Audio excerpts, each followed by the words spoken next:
Greetings, dear ones. I'm Kryon of Magnetic Service.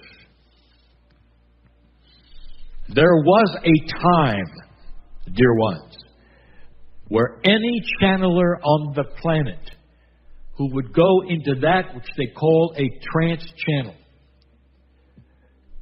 would have to set an energy more than a pause. Some had to prepare. Go into another room, perhaps, where they would try to assume that stature, if you want to call it, or perception, if you want to call it, of an enhanced coherence before they could ever have an entity come into them at work.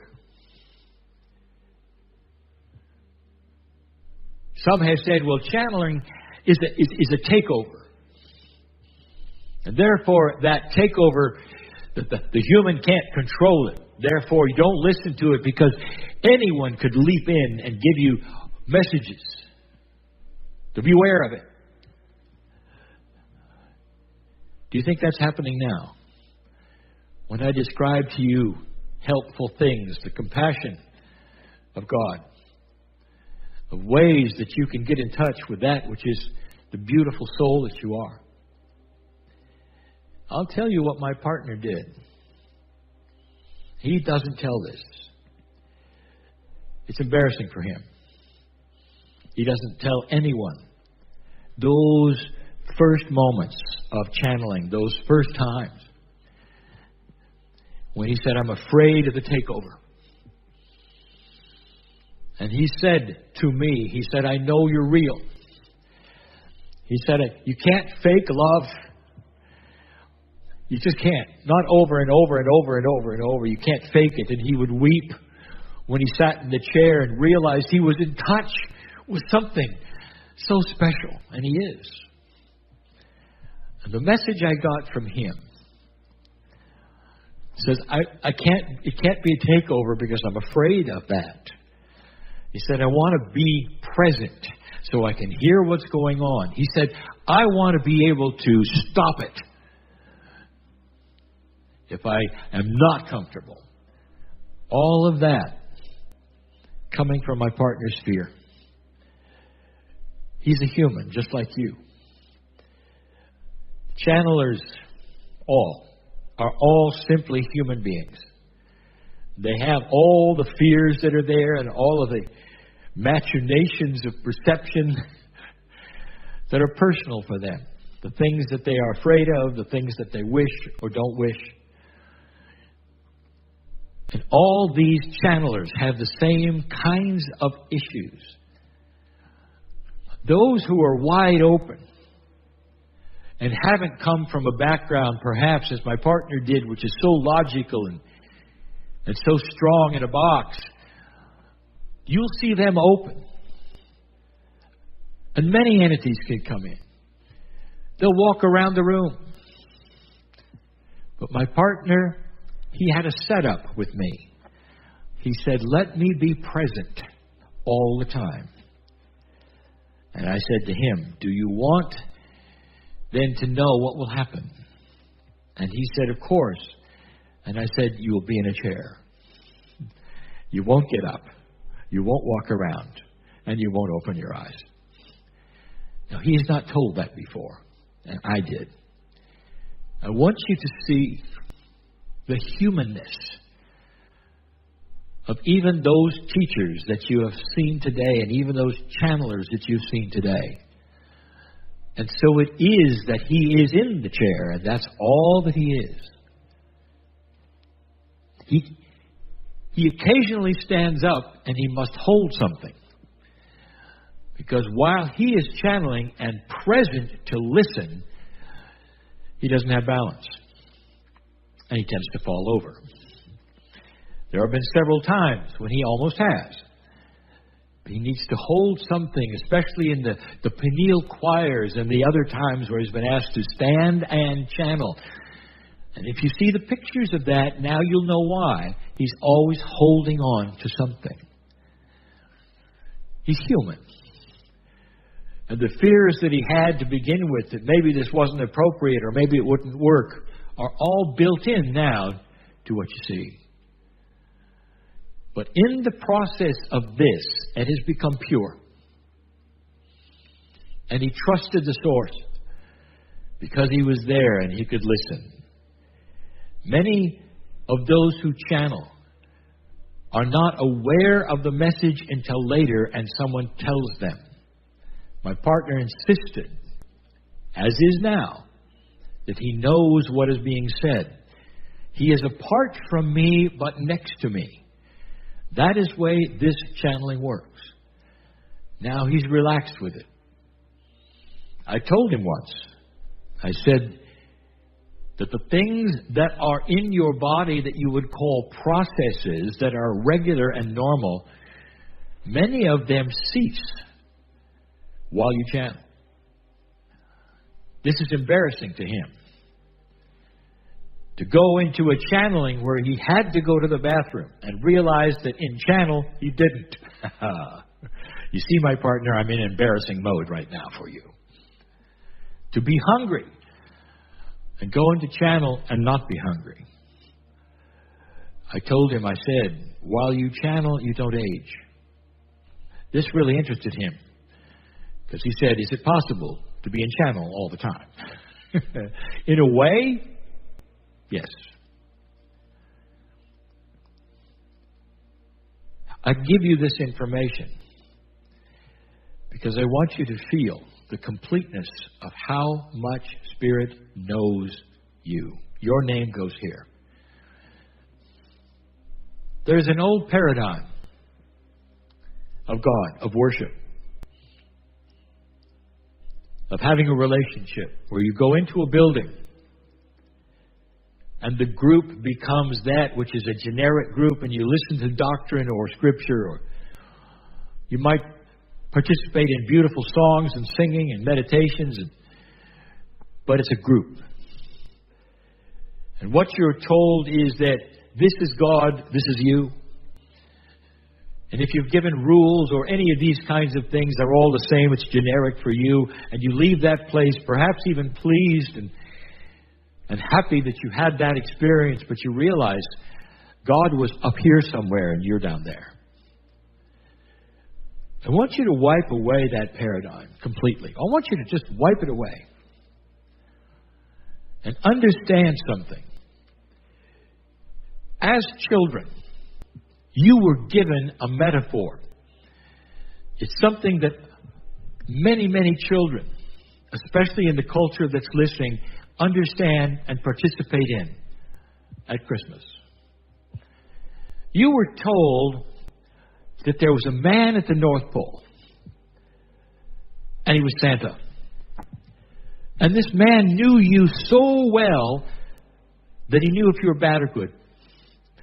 And that means whether it's Johnny or Sally or Robert, he knew you so well that he knew every single child personally. Do you realize that that is the metaphor of God? Not that Spirit is looking at you for being bad or good, but He knows every single individual. It wasn't a Santa that was in the sky. No. Isn't it interesting that that childhood perception was actually quite accurate for that which is truly the love of God for you? It's not generic. It's not something that you have for the masses. It's for you individually. You might say it is so incredibly personal. Whatever's going on in your life at this moment, whatever it is, even things that nobody knows about, whatever it is, Spirit knows. Get in the closet and pretend to be alone. You can't. We're with you. That's how close you are. That's how close you are. Who has told you that? Very few, really. And I go back to the proof of this. The proof. You have a soul. Where did the soul come from? From God. Is the soul removed from you ever? No. But you're told you can't touch it, you don't know anything about it, it's not going to be there. That's wrong. You sit in the soul. Those who have actually taught it and continue to teach it speak of this, a field around you, named in Hebrew, the Merkaba, the Merkaba. This is the energy of the sacredness of the human being that's always with you. And yet you want to separate it and rip it out when you speak to Spirit. It's almost like you leave your soul at home and you go and worship and come back, get back in your soul. What if instead that soul becomes part of you so much that the connection you have with the creative source and Spirit is a soul connection? That soul is a part of creating. Creation itself is part of the soul. Hard for you to believe. Very hard that you're eternal in both directions. That soul of yours existed before the universe. And you'll say, well, what was it doing? And what was it like? And what did we do all day? As though there were a day. This is so linear. The thinking of the human being wants to know how everything works. The minutiae of how everything works. And we've said it so many times. So many times. Do you care how love works? Or will you accept it? Do you really want to know the multidimensional pieces and parts that come together for someone to love you? When somebody falls in love with someone else, it's almost a form of insanity. And you do things and you bump into walls and you are starry-eyed because here is love. It's purest form, human to human. Can you imagine the love of God for you? That's a soul connection. It is so much stronger than anything else you've ever experienced. And it's personal. Whatever is going on in your life right now, whatever it is known by Spirit. Does that make a difference to you? It did to my partner when he realized it, when he finally realized it. God was not a generic energy in the sky. God knew his name. Spirit, creative source, cared about him. Creative source cares about every single individual on this planet, one by one. You might say, well, that's a lot to believe. Really, you have no difficulty having billions of people praying to Spirit at the same identical time. And why can't you then see that in reverse? That God cares for you in real time, all of you at once, right now. You learned about coherence today. It's when a human being allies with the field in a way that the human actually becomes part of the system of compassion, of love, of peace. Only recently has it been related to the biology of a human being. But it's always been known. Those who would gather together and meditate in groups 1,000 years ago, they knew it. They called it something different. They'd get together, they would sing, they would meditate, and they'd wait for a certain energy to arrive that affected all of them and made them as one with everything. And they would stay there and stay there and stay there. And people would say, well, how can you meditate for 3 hours? And they say, because it was 3 minutes for us. Because we were one at that point in time. They're talking about coherence. They're talking about what you are now discovering scientifically. That coherence, dear ones, is not necessarily just between human and human.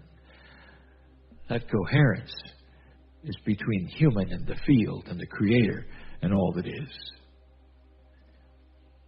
You imagine the tools you have individually, personally, today, right now, if what I'm telling you is true? What if you could strengthen your immune system to the point that you don't have any anxiety about catching anything? We have told you that as well. It's doable and possible.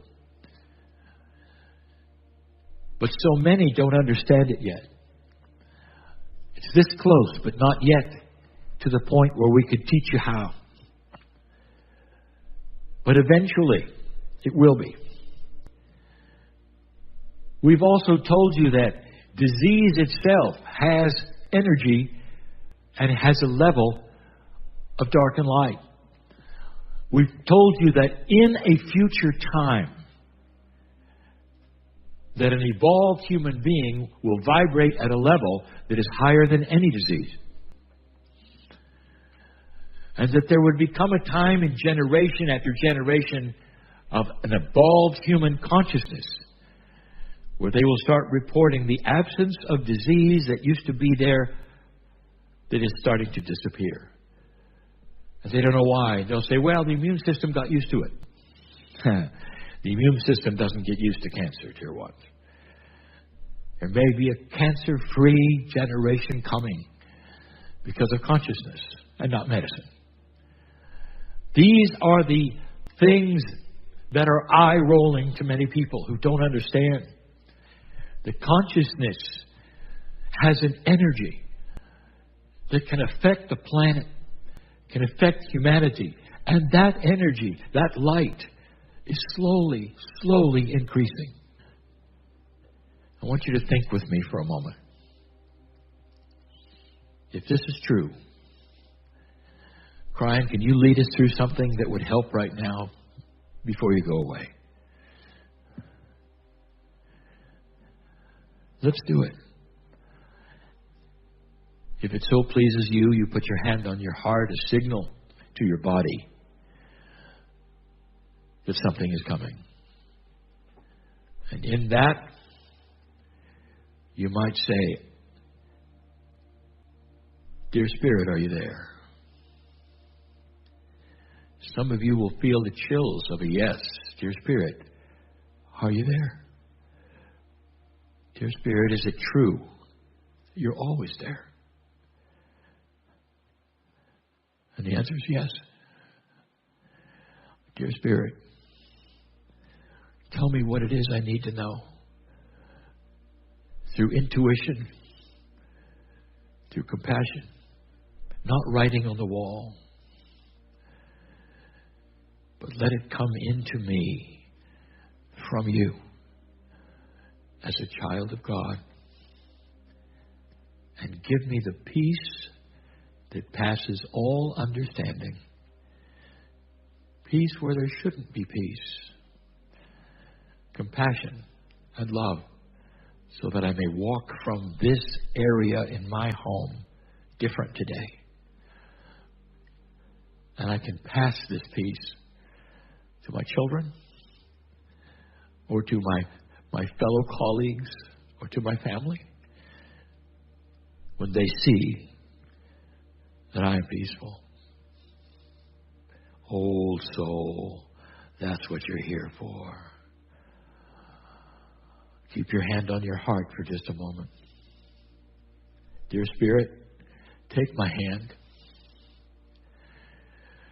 I have an outstretched hand, dear Spirit, my soul to the creative source. Take that hand, dear Spirit, and hold it, and hold on to it, and don't let go. Let this be a life changer for me right now. May this be the beginning of something special for the rest of my life, because I have finally cognized the reality of the compassion to me from the creative source. So be it, let it be. It is finished.